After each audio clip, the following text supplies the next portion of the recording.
All right, reoccurring nightmares. Everybody's had them at some point in their life, right? I mean, we've all had those dreams where you're falling off a cliff, or all your teeth are falling out, or Dog the Bounty Hunter's repossessing your car. We've all had them nightmares, right? Well, today I'd like to go over my top 3 reoccurring nightmares that apparently my stupid brain just can't get enough of. Number 3. Alright, now this first reoccurring nightmare I used to have all the time back when I worked at a shitty car dealership. And in this dream, I would be standing in the service aisle, right beside the tires, and I would do nothing for hours and hours on end.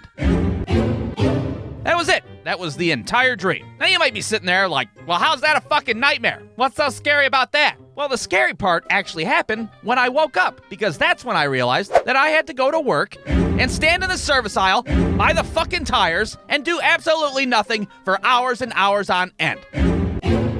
Because that was the majority of my goddamn job. Now, if you don't think that's a nightmare, well, you obviously have never worked a dead-end job before in your life. I basically worked 2 shifts back-to-back, one in Dreamland and one in fucking Reality Land. And I only got paid for one. What a crock of shit. I mean, I'll take the fucking Dog the Bounty Hunter nightmare over that shit any day of the week. All right, double shift, monotonous hell fucking nightmare. Check. On to the next one. Number 2. Now, as I've mentioned in my Dumb Dreams cartoon that I made like 4,000 years ago, when I was a kid, I used to have a reoccurring nightmare that Harry and Marv from the movie Home Alone would break into my house and I'd have to fucking huck paint cans down my stairs to defend myself. And for a while, that was the only reoccurring nightmare that I had as a kid. Well, all of that changed one day when I went to the Blockbuster Video and I rented a little video game called Resident Evil 2 for the Sony PlayStation. Now, if you've never played Resident Evil 2, it's a game about zombies, and it's terrifying as hell. Well, imagine my naive 8-year-old ass playing this game for the first time, all by myself, late at night. You remember that fucking opening cutscene? Look at this shit. Look at these graphics back in 1998. I thought these were real fucking people on the screen. That shit was terrifying as hell. Well, after playing roughly 45 seconds of this game and dying in the street, didn't even make it to fucking Kendo's gun shop, I promptly turned the PlayStation off, and I was A-okay with never playing that frightening-ass shit ever again. Well, naturally, it didn't take long for my stupid-ass brain to internalize that shit, and next thing you know, I'm having zombie nightmares left and right. Now, these dreams always started off pretty much the same. I'd be sitting on the couch, minding my own business, when suddenly somebody starts pounding on my front door. So I'd go to answer it, and it'd always be somebody random as hell. It'd be like my fucking dad's friend Carl, and he'd be like, hey, fucking guess what? Fucking zombies out in the street, all willy-nilly. Come on, we gotta get the hell out of here. And then we'd run out in the streets, and we'd have nothing to defend ourselves but like a fucking broken Nerf gun and a goddamn wiffle ball bat.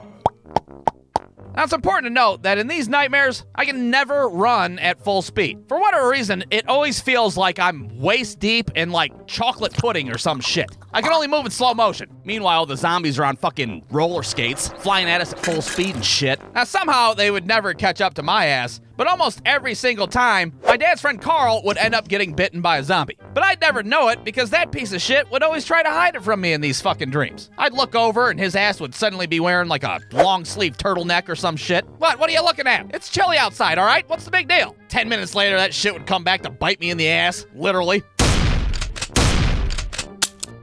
Ah, shit, I'm out of ammo. Carl, I need another bandolier. Carl? Guess what? Fucking, I'm a zombie now. Blah. Oh, piss! And then I'd wake up right around that point in the middle of the night, and I'd have so much goddamn resentment for my dad's friend Carl. He'd like come over to our house the next day and be like, hey, it's me, Carl. Where's your dad at? And I'd be like, fuck off, Carl, you turtleneck wearing piece of shit.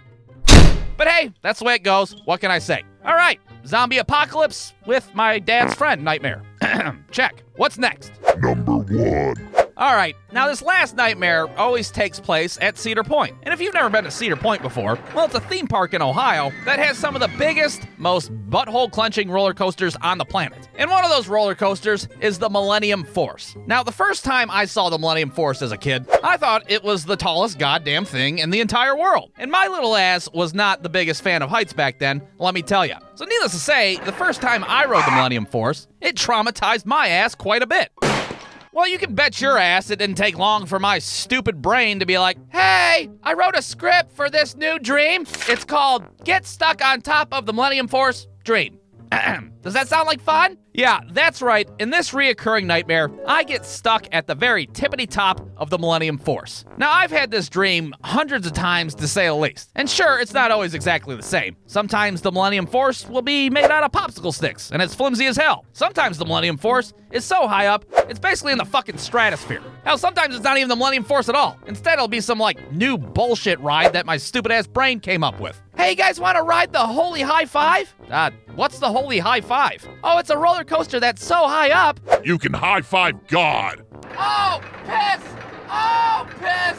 But no matter what rendition of this stupid nightmare plays out in my head, it always ends the same way. And that, of course, is with me falling off the fucking roller coaster and with me waking up in bed abruptly. Oh, piss! With the feeling of my asshole up in my own throat. Now, thankfully, it's just a dream, it's not real, and there's nothing to be afraid of. That is, until, 10 years later as an adult, I actually did get stuck on the fucking Millennium Force. Yeah, what a rootin' tootin' time that is. Having a reoccurring nightmare all of a sudden become reality. There we are, me and my wife, living our best lives, suspended hundreds of feet in the air, stuck on the fucking Millennium Force. And hey, guess what? I already did a cartoon of that story like fucking 10 years ago. So if you want to know that whole story, go check out that cartoon. Or don't, I'm not your dad. I can't tell you what to do. But those are my personal top 3 reoccurring nightmares. And if you don't think they're very scary, well, that's fine. But you better hope that one of your stupid ass nightmares doesn't come true, because it sucks ass, let me tell you. Oh, wow, what a fucking weird nightmare. Hey, you! It's me, Dog the Bounty Hunter. I'm repossessing your Honda Accord, you fucking piece of shit. brewstew.com